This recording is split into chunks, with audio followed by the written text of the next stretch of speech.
Arts, commerce ಮತ್ತು science ವಿಭಾಗದ ವಿದ್ಯಾರ್ಥಿಗಳೇ, ಈ ವರ್ಷದ ಪ್ರಶ್ನೆ ಪತ್ರಿಕೆಯಲ್ಲಿ ತುಂಬ ಬದಲಾವಣೆಯಾಗಿತ್ತು. ಮಲ್ಟಿಪಲ್ ಚಾಯ್ಸ್ ಕ್ವಶನ್ಸ್ ಒಳಗಡೆ ಮತ್ತು ಫಿಲ್ ಇನ್ ದ ಬ್ಲ್ಯಾಂಕ್ಸ್ ಮತ್ತು ಮ್ಯಾಚ್ ದ ಫಾಲೋವಿಂಗ್ ರೀತಿ ಕ್ವಶನ್ಸ್ ಒಳಗಡೆ ಯಾವ ರೀತಿ ಪ್ರಶ್ನೆಗಳು ಬರ್ಬೋದು, ಯಾವ ಅಧ್ಯಾಯದ ಮೇಲೆ ಯಾವ ರೀತಿಯ ಪ್ರಶ್ನೆಗಳು ಬರ್ಬೋದು ಅಂತ ನಮಗೆ ಗೊಂದಲಗಳಿತ್ತು. ಆ ಗೊಂದಲಗಳಿಗೆ PU ಬೋರ್ಡ್ನವರೇ ನಿಮಗೆ ಕೆಲವೊಂದಿಷ್ಟು ಮಾಡೆಲ್ ಕ್ವಶನ್ಸ್ನ ಬಿಟ್ಟು ನಿಮ್ಮ ಗೊಂದಲಗಳಿಗೆ ಪರಿಹಾರವನ್ನು ಮಾಡಿದ್ದಾರೆ ವಿದ್ಯಾರ್ಥಿಗಳು. ಸೊ ಹಾಗಾದರೆ PU ಬೋರ್ಡ್ ಆಫೀಸಿಯಲ್ ವೆಬ್ಸೈಟ್ನಲ್ಲಿ ಪ್ರತಿಯೊಂದು ಸಬ್ಜೆಕ್ಟ್ ಆರ್ಟ್ಸ್, ಕಾಮರ್ಸ್, ಸೈನ್ಸ್ ಈ ಮೂರು ಕೋರ್ಸಲ್ಲಿ ಬರುವಂತಹ ಪ್ರತಿಯೊಂದು ಸಬ್ಜೆಕ್ಟ್ನಲ್ಲೂ chapter wise multiple choice questions ಮತ್ತು 1 ಮಾರ್ಕ್ ಕ್ವಶನ್ಸ್, 2 ಮಾರ್ಕ್ ಕ್ವಶನ್ಸ್ ಅಂದರೆ short answer questions, long answer questions, 5 mark, 4 mark, 6 marks ಏನು ಬರ್ತವೆ ಎಲ್ಲರೂ ಚಾಪ್ಟರ್ ವೈಸ್ ಕ್ವಶನ್ಸ್ನ ಕೊಟ್ಟಿರುವಂಥದ್ದು ಆಫೀಸಿಯಲ್ ವೆಬ್ಸೈಟಲ್ಲಿ ಬಿಟ್ಟಿದ್ದಾರೆ ವಿದ್ಯಾರ್ಥಿಗಳು. ಅವುಗಳನ್ನು ನೀವು ಡೌನ್ಲೋಡ್ ಮಾಡಿಕೊಂಡು ಚಾಪ್ಟರ್ ವೈಸ್ ಪ್ರಿಪೇರ್ ಆಗ್ಬೋದು. ಈ ವರ್ಷದ ಬಹು ಆಯ್ಕೆಯ ಪ್ರಶ್ನೆಗಳಲ್ಲಿ ಕೆಲವೊಂದಿಷ್ಟು ಮಿನಿಮಮ್ 2ರಿಂದ 3 ಪ್ರಶ್ನೆಗಳು ಡಿಫಿಕಲ್ಟ್ ಲೆವೆಲ್ ಬರುತ್ತೆ ಅನ್ನೋದು ಇದೆ. ಅದನ್ನು ಬಿಟ್ಟರೆ ಮತ್ತೆ ಅವು ಡಿಫಿಕಲ್ಟ್ ಲೆವೆಲ್ ಬರೋದಿಲ್ಲ. ಹಾಗಾದರೆ ಆ 3 ಡಿಫಿಕಲ್ಟ್ ಕ್ವಶನ್ಸು ಯಾವ ಅಧ್ಯಾಯದ ಮೇಲೆ ಬರ್ತವೆ ಅಂತ ಕ್ಲಿಯರಾಗಿ ಇಲ್ಲ. ಸೊ ಆ ಕಾರಣಕ್ಕೆ ನೀವು ಆ ಸಬ್ಜೆಕ್ಟ್ ಈಗ ಕನ್ನಡ ಸಬ್ಜೆಕ್ಟ್ ಇರ್ಬೋದು, ಕನ್ನಡ ಸಬ್ಜೆಕ್ಟಲ್ಲಿ ಇರುವಂಥ ಬಂದಿರುವಂಥ ಎಲ್ಲ ಚಾಪ್ಟರ್ಗಳನ್ನು ಅಲ್ಲಿ multiple choice questions with key answer ಕೊಟ್ಟಿರೋದು ಇದೆ ವಿದ್ಯಾರ್ಥಿಗಳು. ಅಲ್ಲಿ ಹೋಗಿ ನೀವು ಆ ಚಾಪ್ಟರ್ ವೈಸ್ ಕ್ವಶನ್ಸ್ನ ಪರ್ಫೆಕ್ಟ್ ಮಾಡೋದ್ರಿಂದ ನಿಮಗೆ ಎಲ್ಲ ಅಧ್ಯಾಯದ ಮೇಲೆ ನೀವು ಪರ್ಫೆಕ್ಟ್ ಮಾಡಿದರೆ ಮಾತ್ರ ಆ 3 ಪ್ರಶ್ನೆಗಳಿಗೆ ನೀವು ಸಲೀಸಾಗಿ ಉತ್ತರಗಳನ್ನು ಕಂಡುಕೊಳ್ಬೋದು. ಕೇವಲ 3 ಪ್ರಶ್ನೆಗಳು ಮಾತ್ರ ನಿಮಗೆ ಡಿಫಿಕಲ್ಟ್ ಲೆವೆಲ್ ಬರ್ತವೆ.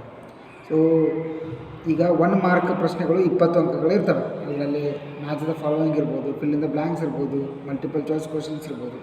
ಆ 20 ಕ್ವಶನ್ದಲ್ಲಿ ಮಿನಿಮಮ್ 3 ಕ್ವಶನ್ ಮಾತ್ರ ಡಿಫಿಕಲ್ಟ್ ಲೆವೆಲ್ ಇರುತ್ತೆ.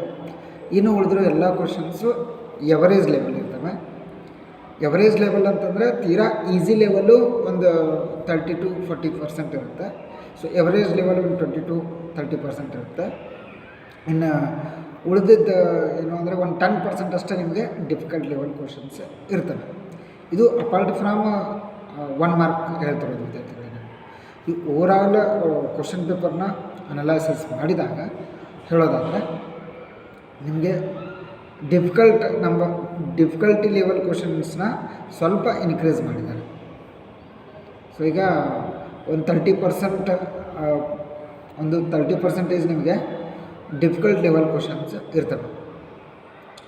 ಸೊ ಹಂಗಂತೇಳಿ ಆ 30% ಲೆವೆಲ್ ಡಿಫಿಕಲ್ಟ್ ಲೆವೆಲ್ ಕ್ವಶನ್ಸ್ ಏನಿದಾವೆ ಅವುಗಳನ್ನು ನೀವು ಹೆಚ್ಚಿಗೆ ಕಾನ್ಸಂಟ್ರೇಟ್ ಮಾಡೋದು ಬಿಟ್ಟು ಆ 1 ಮಾರ್ಕಲ್ಲಿ ಯಾವ ಡಿಫಿಕಲ್ಟ್ ಲೆವೆಲ್ ಬರ್ತವೆ ಅದನ್ನು ಮಾತ್ರ ನೀವು ಪ್ರಾಕ್ಟೀಸ್ ಮಾಡಿದರೆ ಶಾರ್ಟ್ ಆನ್ಸರ್, ಲಾಂಗ್ ಆನ್ಸರ್ ಕ್ವಶನ್ಸಲ್ಲಿ ನಿಮ್ಗೆ ಆಪ್ಷನ್ಸ್ ಇರ್ತವೆ.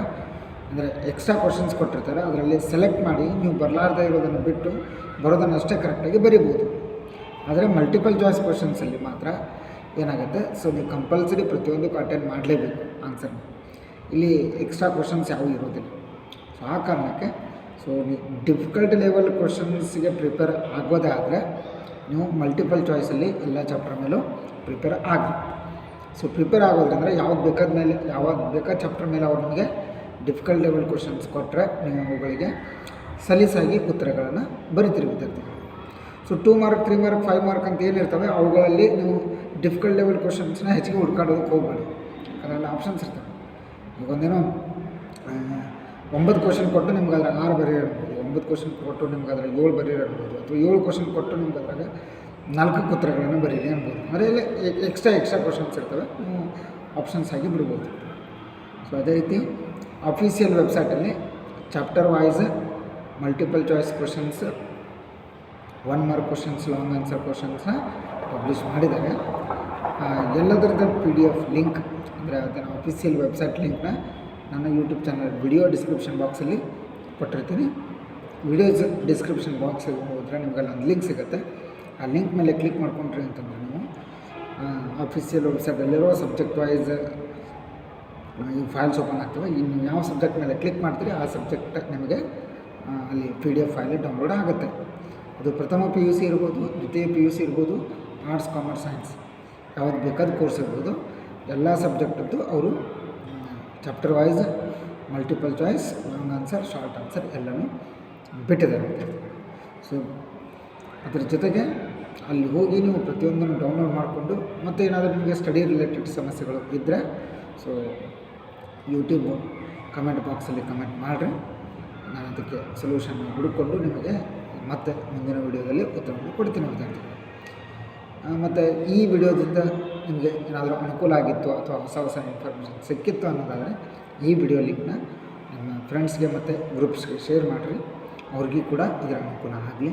ಅದರ ಜೊತೆಗೆ ನೀವೇನಾದರೂ ಪ್ರಥಮ ಬಾರಿಗೆ ನಮ್ಮ ಯೂಟ್ಯೂಬ್ ಚಾನಲ್ ವಿಡಿಯೋನ ನೋಡ್ತಾ ಇದ್ದರೆ ಸಬ್ಸ್ಕ್ರೈಬ್ ಆಗೋದನ್ನು ಮಾತ್ರ ಮರಿಬೇಡಿ. ಸಬ್ಸ್ಕ್ರೈಬ್ ಆಗೋದ್ರಿಂದ ಏನು ಅನುಕೂಲ ಆಗುತ್ತೆ ಅಂದರೆ ಈ ರೀತಿ ನಾವು ಏನಾದರೂ ಹೊಸ ಇನ್ಫಾರ್ಮೇಷನ್ಸ್ನ ಅಪ್ಲೋಡ್ ಮಾಡಿದಾಗ ನೀವು ಸಬ್ಸ್ಕ್ರೈಬ್ ಆಗಿದ್ರಿ ಅಂದರೆ ಅದು ನಿಮಗೆ ನೋಟಿಫಿಕೇಷನ್ ಬರುತ್ತೆ. ಅದನ್ನು ನೋಡಿಕೊಂಡು ನೀವು ಅದರ ಹೊಸ ಇನ್ಫಾರ್ಮೇಷನ್ಸ್ ಬಗ್ಗೆ ತಿಳ್ಕೊಳ್ಬೋದು.